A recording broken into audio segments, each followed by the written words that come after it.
Sí. Hola, bon dia, bona tarda, o el que sigui.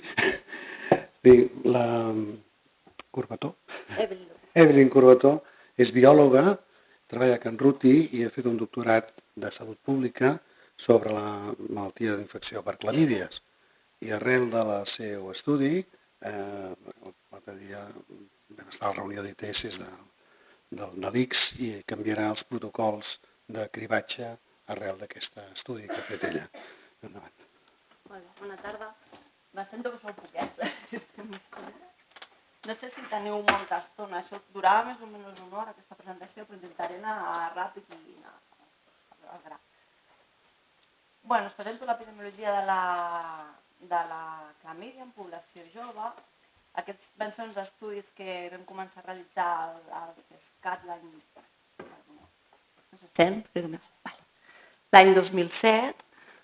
I arran d'aquests estudis hem vist la prevalença de clamídia a Catalunya, que fins ara no es tenien dades. A mode d'introducció del que són les infeccions de transmissió sexual, sabem que tenen un impacte en la salut pública, perquè cada any s'estima que hi ha uns 500 milions de casos anuals i tenen una repercussió en la qualitat de vida, en la salut reproductiva, les sinergies que es poden produir amb el VIH, la seva elevada incidència, les seqüeles que poden derivar-se i l'estigma social que hi ha encara en algunes comunitats. La situació a Catalunya de les ITS. Veiem al gràfic aquest, veieu que a partir del 95 va haver-hi un descens de totes les ITS degut a l'aparició de l'epidèmia del VIH i a totes les polítiques de programa de sexe segur. I és a partir de l'any 2000, amb l'aparició dels tractaments antiretrovirals, on comencen a repuntar totes les ITS. A Catalunya les vigilem. Com les vigilem o com les monitoritzem? Tenim els sistemes de vigilància clàssica, tenim el registre de les malalties de declaració obligatòria. Aquí tenim malalties de declaració obligatòria numèrica, on només notifiquem el nombre de casos que veiem, i els individualitzada, que aquestes venen acompanyades d'una enquesta epidemiològica. ITS amb enquesta epidemiològica tenim la sífilis, la gonorrea, el VIH i ara a partir del darrer any la clamídia. També tenim el sistema de notificació microbiològic i sistemes de vigilància epidemiològica reforçada. El que fan és que ens complementen les dades que tenim dels sistemes clàssics.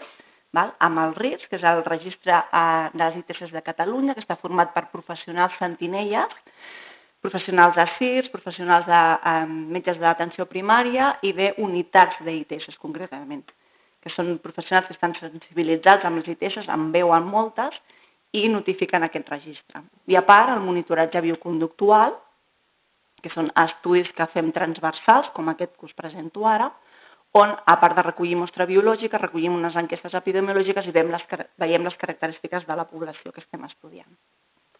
Fins ara els estudis de monitoratge bioconductual s'havien fet en poblacions de risc, com treballadores sexuals, homes que tenen sexe amb homes, i a partir del 2007 introduïm els joves pel monitoratge de la clamídia. A grans trets, la infecció per clamídia és un bacteri gram negatiu, intracel·lular obligat, per tant depèn de la cèl·lula hoste per generar energia. El seu cicle biològic es divideix en 3 fases amb una durada aproximada de 72 hores. Dintre de la família de les clamidiàcies tenim 3 espècies patògens per l'home i la que ens ocupa, que seria Chlamydia trachomatis, es diferencia en diferents seriovarietats que provocarien un seguit de malalties. En el nostre cas, ens ocuparem dels serobars de la DLK, que provocarien les malalties genitals. La taxa de transmissió de clamídia és del 68% aproximadament, una taxa de reinfecció entre el 14 i el 30%. Hi ha estudis que veuen que té una curació espontània al cap de 2-3 anys d'infecció, aproximadament entre el 30 i el 50%, que confereix certa immunitat. Els tractaments que tenim actualment disponibles són molt efectius. Tenim amb la dosi única de citromicina o amb tractaments alternatius si aquestes pautes no funcionen. I les tècniques diagnòstiques actualment disponibles són altament sensibles i específiques. Estem parlant de les PCRs. La mostra biològica, a grans trets, estaríem parlant per les dones de mostra endocervical, vaginal o orina, pels homes mostres d'orina i si estem parlant d'homes que tenen relacions sexuals amb altres homes, mostres anals, rectals i faringes. Per tant, depèn una miqueta de les pràctiques de risc. Pel que fa als síndromes clínics i les seqüeles derivades de la infecció, tenim tant en homes com en dones que poden provocar uretitis, proctitis, cervicitis en les dones, complicacions, epididimitis, síndrome de Reiter, malaltia pèlvica inflamatòria, seqüeles d'infertilitat, artritis cròniques o embarassos ectòpics. En els nounats, la infecció per clamídia es transmetria per transmissió vertical al moment del part. Estudis dels Estats Units diuen que de 2,8 milions de nous casos de clamídia a l'any, un 20% podien arribar a provocar malaltia pèlvica inflamatòria i d'aquests un 20% infertilitat, un 18% dolor pèlvic crònic i un 9% embaràs ectòpic. Pel que fa a la situació epidemiològica, és difícil de saber realment quin és el nombre aproximat de clamídies que circulen pel seu caràcter asimptomàtic. Aproximadament el 70% són asimptomàtiques, per tant només estaríem registrant els casos que presenten símptomes. Dificultats diagnòstiques. En molts països les PCR estan disponibles i aquí, concretament a Catalunya, fins al 2007 molts territoris encara no tenien la tècnica disponible. I dificultats amb la implantació i homogenització dels sistemes de vigilància. Cada país recull les dades de maneres diferents. Tot i així, es veu que és la ITS bacteriana més freqüent al món, amb una incidència global de 106 milions de casos. El patró que segueix clamídia al llarg dels anys és el mateix que la resta d'ITS, amb un repunt a partir de l'any 2000. Pel que fa a Europa, la taxa d'incidència es troba en 182 casos per cada 100.000 habitants i és la ITS també més freqüent, rere ITS com la gonorrea o la sífilis. Veiem que països del nord d'Europa presenten taxes més elevades perquè són els que tenen programes de cribatge implementats. A Espanya tindríem, les dades es recullen a partir del sistema d'informació microbiològica i a Catalunya teníem el sistema de notificació microbiològic de Catalunya, les MDOs i els RITs. A partir del 2015, amb les adaptacions europees, a Espanya clamídia passa a ser una EDO, una enfermedad de declaración obligatoria, i a Catalunya passaríem a notificar-la de manera individualitzada, per tant, acompanyada d'una enquesta epidemiològica.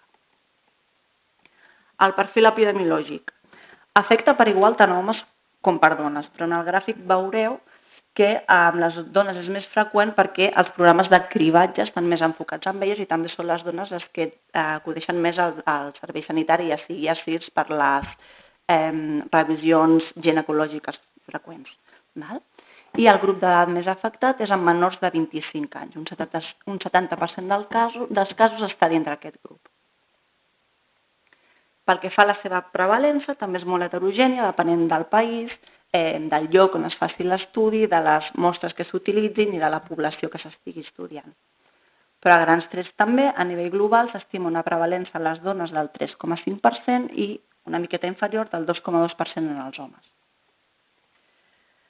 A Europa, ja amb menors de 25 anys, que són els que veiem que és la població més afectada, tenim una prevalença mitjana del 4,8% amb les dones i del 3,5% amb els homes. També varia molt en funció del país i de la població estudiada.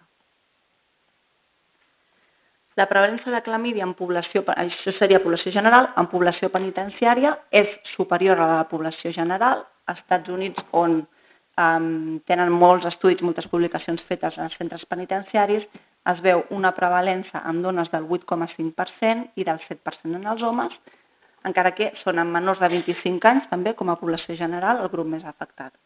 A Europa hi ha molts pocs estudis publicats en població penitenciària i la prevalença oscil·laria entre el 4% a França o del 13% a Anglaterra, on la prevalença de clamídia la miren a través del Programa Nacional de Cribatge. També criben a centres penitenciaris. Quina seria la situació a Europa en quant a activitats de vigilància i control? L'ECDC va emetre un informe el 2009 veient una mica quines eren les activitats que feia cada país. Es va veure que gran part dels països no duien cap activitat relacionada amb la vigilància o el control de clamídia. Arran d'aquest informe van emetre un seguit de directrius en quan deien que s'havia de fer una prevenció primària, un maneig adequat de casos, el test oportunista a l'atenció primària, si era possible implementar programes de cribatge i notificar les infeccions que trobàvem, els sistemes de vigilància i crear una definició de cas comú.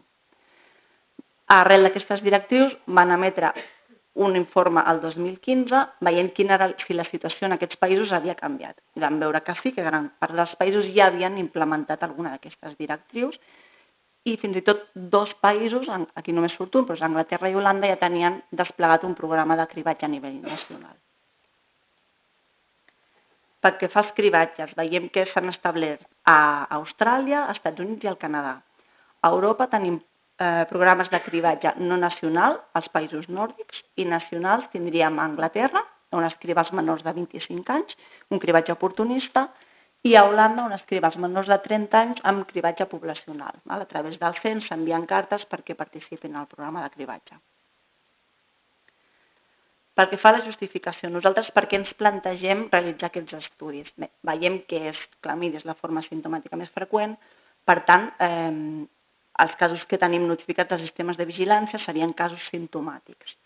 La detecció primerenca d'aquesta infecció millorarà els outcomes en salut, els testos diagnòstics són fiables i disposem de tractaments efectius i fins al 2006, tant a Espanya com a Catalunya, no es tenien dades de prevalença de clamídia. Estudis que s'havien fet eren població de risc, treballadores sexuals i homes que tenen sexe amb homes. Per tant, ens vam plantejar quina era la prevalença de clamídia en aquesta població de joves. Bé, conèixer la prevalença ens ajuda a planificar i avaluar programes que es puguin implementar i a través dels estudis transversals bioconductuals, a part d'oferir-nos a la mesura de la prevalença, també obtenim les característiques de la població afectada. Què ens plantejàvem aquests estudis? Conèixer quina era la prevalença de clamídia i la seva tendència, quins són els determinats sociodemogràfics i conductuals de la infecció, quina era la viabilitat de la presa de mostra a casa com a alternativa a un test en un entorn clínic.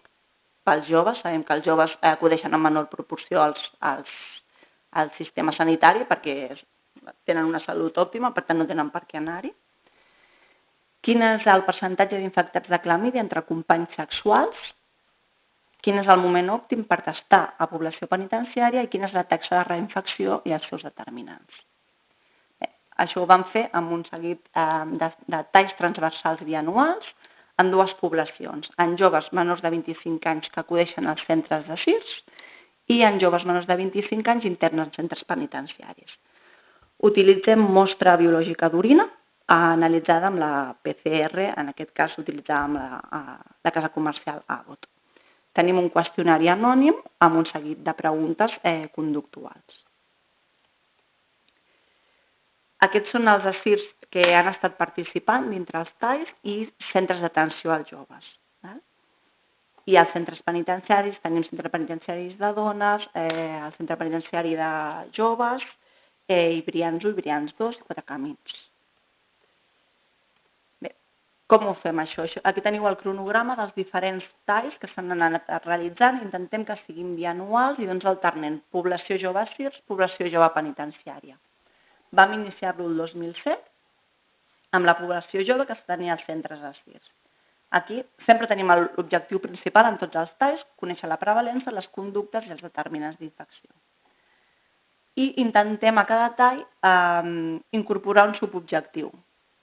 Aleshores, al primer tall volíem comparar el grup d'edat. A Europa ens deia, i a la resta del món, que els menors de 25 anys són els més afectats, però aquí a Catalunya no en teníem ni idea. Per tant, vam fer 2 grups d'edats, menors de 25 i de 25 a 35 anys, i comparar si la prevalença era igual en aquests grups. Vam veure que la prevalença en els menors de 25 anys era significativament superior.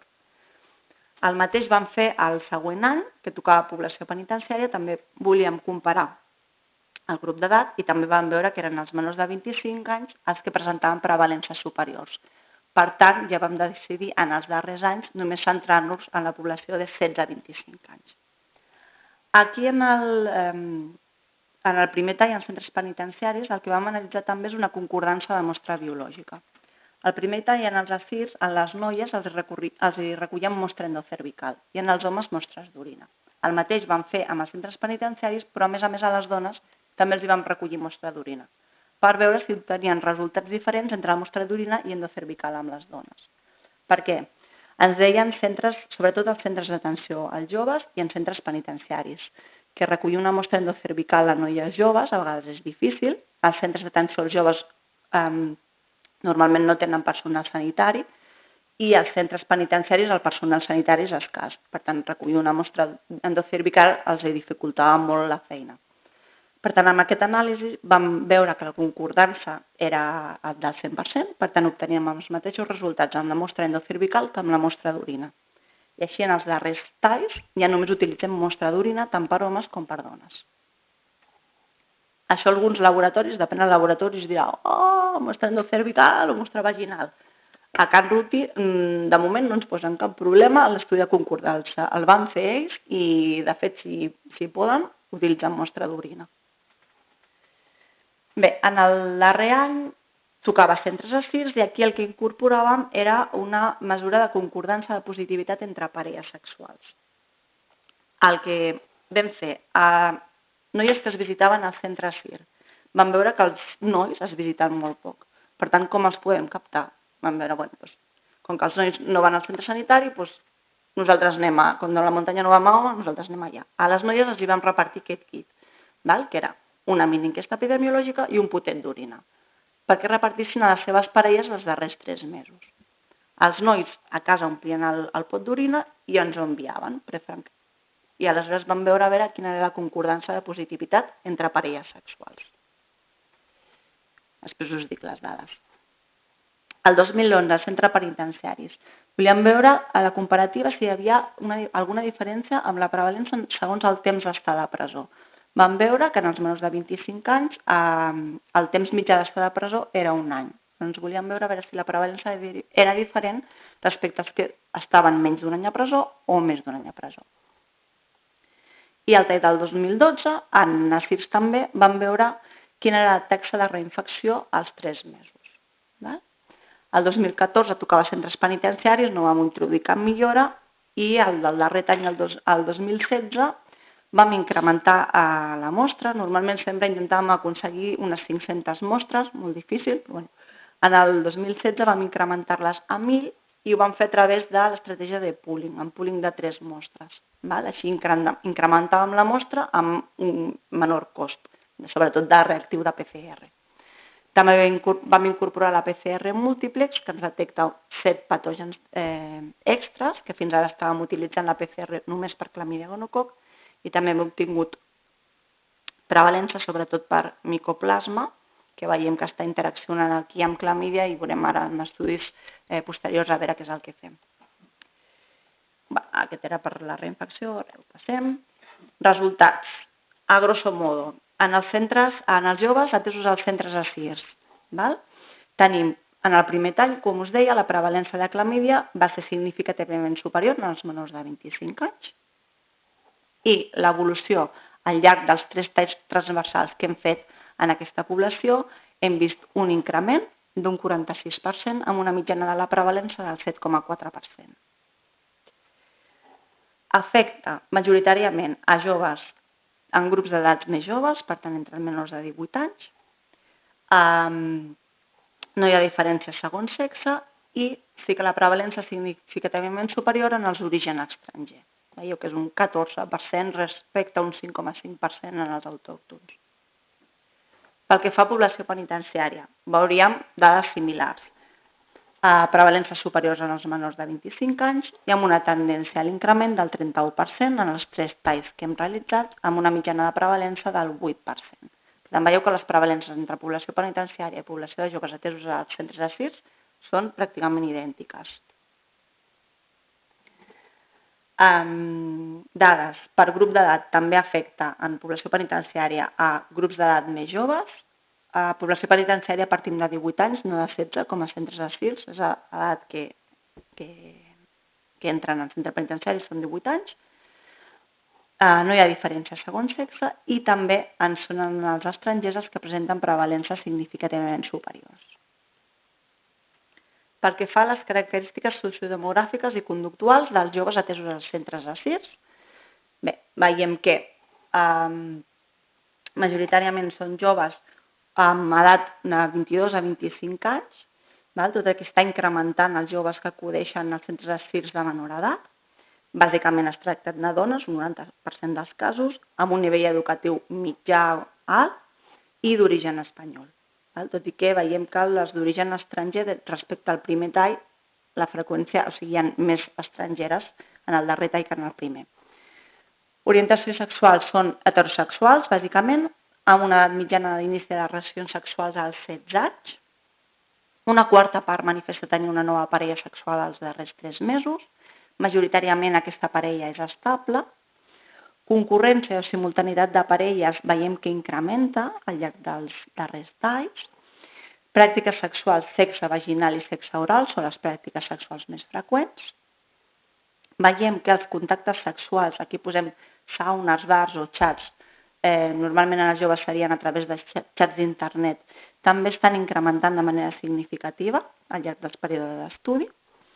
Incrementa també les persones que acudeixen amb sintomatologia i veiem que en els joves el consum de drogues és molt elevat, prop del 80%, i bàsicament estem parlant de drogues que amb més freqüència de consum estaríem parlant de l'alcohol i el cannabis. Pel que fa a població penitenciària, veiem que presenten una mitjana d'edat d'uns 21-22 anys. Són una mica més grans en general que la població de joves atesos als centres d'asils. Bàsicament són homes, hi ha molt poques dones menors de 25 anys internes en centres penitenciaris. El nivell educatiu aquí sí que és més baix i majoritàriament són estrangers. Orientació sexual heterosexual.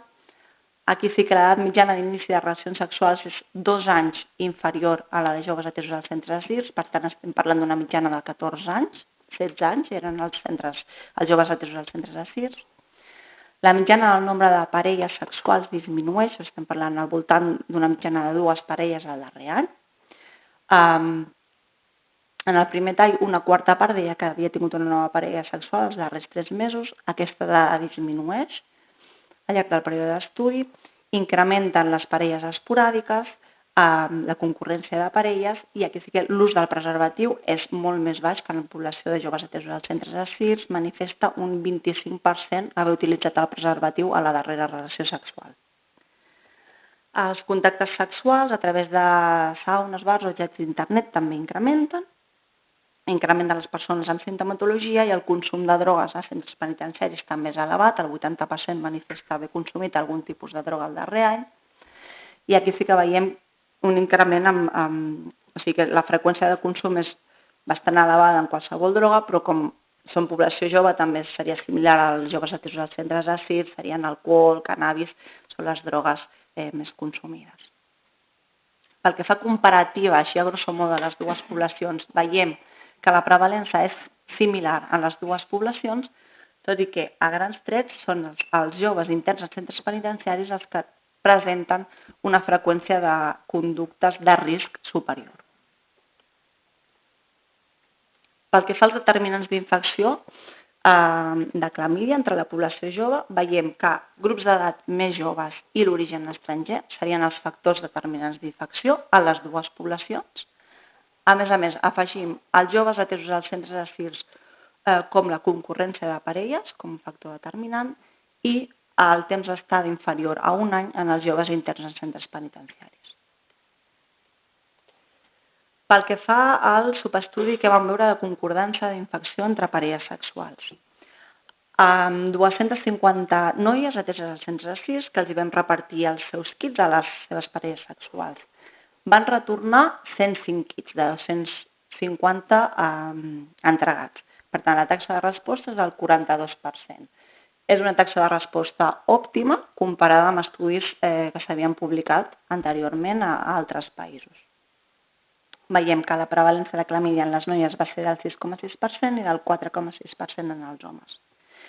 Aquestes parelles sexuals majoritàriament eren espanyoles, amb menys de 2 parelles sexuals al darrer any. La majoria deien que no tenien una nova parella sexual els darrers 3 mesos. L'ús del preservatiu no arriba al 50% a la darrera relació sexual i el consum de drogues, com hem vist fins ara, el 80% manifesta haver consumit algun tipus de drogues, cannabis, alcohol, drogues majoritàries en població jove, i sí que els nois consumeixen més alcohol i tenen sexe en ambients d'oci, amb més freqüència que les noies. També he de destacar que un 58% desconeix el seu estatus de VIH. Bé, pel que fa al concordança d'infecció entre aquestes parelles sexuals, veiem que de 9 parelles que van resultar positives, en 3 casos, els 2 membres de la parella estaven infectats per clamídia, tant el noi com la noia. Per tant, la concordança d'infecció era del 33%. El següent objectiu en població penitenciària, moment òptim per testar aquesta població. Comparem la prevalença entre els que fa menys d'un any que estan ingressats a presó respecte als que fa més d'un any. Veiem aquí que la prevalença és significativament superior en els que fa menys d'un any que estan interns en centres penitenciaris, per tant seria en aquest moment, a l'entrada de presó, el moment òptim si ens hem de proposar fer programes de cribatge en aquests joves. Veiem també a grans trets que la majoria de pràctiques de risc també tenen freqüències més elevades en els que fa menys d'un any que estan interns en centres penitenciaris. Pel que fa a la taxa de reinfecció, la vam mirar als 3 mesos i els seus determinants. Dels 43 casos que van resultar positius en l'estudi de prevalença, els vam dir que havien de venir a retestar-se al cap de 3 mesos. D'aquests van poder retestar a 29 casos i en 3 ocasions van sortir positius. Aquests 3 positius hem anomenat índex A, B i C. L'índex A ens va dir que tenia 2 parelles sexuals, una no va ser localitzada, l'altra sí va resultar negativa. L'altre cas índex tenia una parella que no va ser localitzada i l'altre cas índex també tenia una parella que no va ser localitzada. Per tant, la no localització i per tant el no tractament de la parella van ser els determinants de la reinfecció. A mode de discussió, amb aquests estudis el que hem vist, hem obtingut la primera mesura de prevalença i la seva tendència al llarg dels anys a Catalunya. Hem vist l'acceptabilitat de l'autopresa de mostra a casa com una alternativa viable per a aquells joves que no acudeixen al sistema sanitari. Amb la taxa de concordança d'infecció entre parelles veiem la necessitat de testar tant a homes com a dones i les taxes de reinfecció trobades ens confirmen el que deia la literatura i els seus determinants també. Per tant, tot això ens planteja la necessitat d'implementar un cribatge oportunista a casa nostra, tot i que no només cal implementar un cribatge i ja està. Veiem les recomanacions del cribatge de les diferents guies o diferents països on s'han implementat. Hauríem de cribar a població general, tant a homes com a dones menors de 25 anys i amb majors de 25 anys aquells que presentin algun criteri de risc. Mostres recomanades vaginals, endocervicals, orina, tot i que en població jove nosaltres recomanem mostra d'orina, i el cribatge hauria de ser anual o amb un canvi de parella sexual, un retest als 3 mesos. També estaríem incloent dones embarassades i homes que tenen relacions sexuals amb altres homes. En població penitenciària estaríem parlant del mateix grup d'edat, tot i que hi ha diferents països, Estats Units entre ells, que ja a les dones incrementa l'edat fins a menors de 35 anys i en els homes fins a menors de 30 anys. Per tant, ens decidim, implementem un programa de cribatge, molt bé, però a part hem de tenir en compte una disminució de les conductes de risc.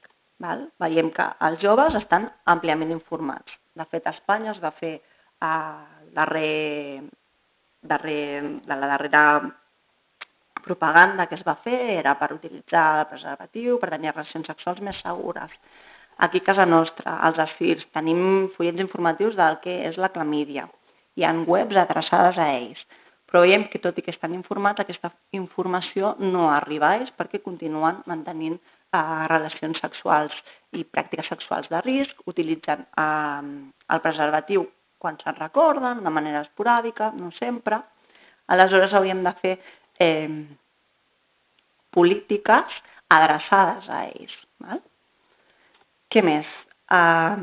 La cobertura òptima, és a dir, joves no freqüenten el sistema sanitari. Per tant, un programa de cribatge hauríem de tenir en compte introduir-lo a l'atenció primària, veure com podem enfocar-lo perquè es poguessin prendre mostres a casa seva, introduir-lo també a ambients freqüentats per ells, escoles, universitats, centres esportius, ambients d'oci, potser a les farmàcies, com seria el test de VIH, o una oferta online, que a través d'online ells puguin demanar el seu kit, que se'ls envia a casa i ells envien la seva mostra.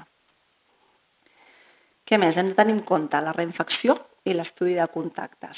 Veiem que la reinfecció es pot produir per un fracàs terapèutic, per un incompliment del tractament, això seria en menor mesura, bàsicament seria per un contacte sexual sense protecció amb una nova parella o amb una parella en curs no tractada. Per tant, cal implementar mesures d'estudis de contactes que funcionin.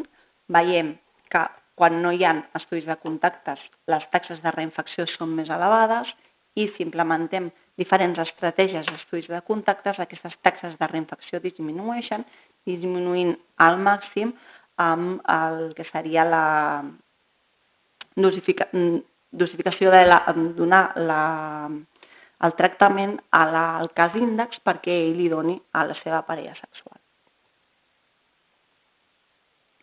Més hem vist la reinfecció, hem de tenir en compte el temps i l'interval del cribatge, estaríem dient anual o amb canvi de parella, els costos que implica implementar un programa de cribatge i, a part d'implementar un programa de cribatge, hem de continuar monitoritzant la prevalença, en aquest cas, de la infecció per clamídia. Veiem que en països on ja fa anys que hi ha un programa de cribatge establert, aquesta prevalença disminueix més en aquells que han estat cribats respecte als que no han estat cribats. Per tant, totes aquestes dades a tenir en compte farien que obtinguéssim un programa de cribatge òptim. Les limitacions dels nostres estudis són pròpies típiques d'estudis que comporten enquestes epidemiològiques, biaixos d'informació, de conveniència social, és a dir, contestarem allò que és més políticament correcte, el biaix de memòria, de participació, de representativitat o de causalitat. Estem parlant d'estudis transversals de prevalença, no són assajos clínics, per tant, els factors de risc no volen dir que siguin, no ens determinen aquests talls que siguin només aquests factors de risc els determinants per la infecció. I, a grosso modo, com a conclusions, veiem que els resultats dels estudis de monitoratge de la prevalença de clamídia realitzats a Catalunya evidencien una tendència creixent en la seva prevalença i en les conductes de risc dels joves, que la prevalença de clamídia és superior a estudis previs que es van realitzar al nostre país en col·lectius de més risc, que amb les dades obtingudes, tot i no ser poblacional, garantirien la cost-efectivitat d'un programa de cribatge oportunista a menors de 25 anys, que la prevalença de clamídia en els joves interns en centres penitenciaris és similar als seus homòlegs de la població general, per tant hauríem d'aplicar les mateixes polítiques, que l'inici temprà de relacions sexuals, l'increment en les relacions esporàdiques i concurrents, l'ús poc freqüent del preservatiu, els contactes sexuals en ambient d'oci i el consum elevat de drogues són tres trets característics d'aquesta població estudiada i presenta una tendència a l'augment, que l'edat i l'origen estranger esdevenen factors associats a la infecció en les dues poblacions, afegim la concurrència de parelles sexuals en la població de joves atesos als centres ASIRS i els temps d'estar de presó en els joves interns en centres penitenciaris, que els joves atesos als centres ASIRS presenten freqüències inferiors de conductes de risc que els interns en centres penitenciaris i que en els interns en centres penitenciaris aquestes conductes són significativament superiors en els que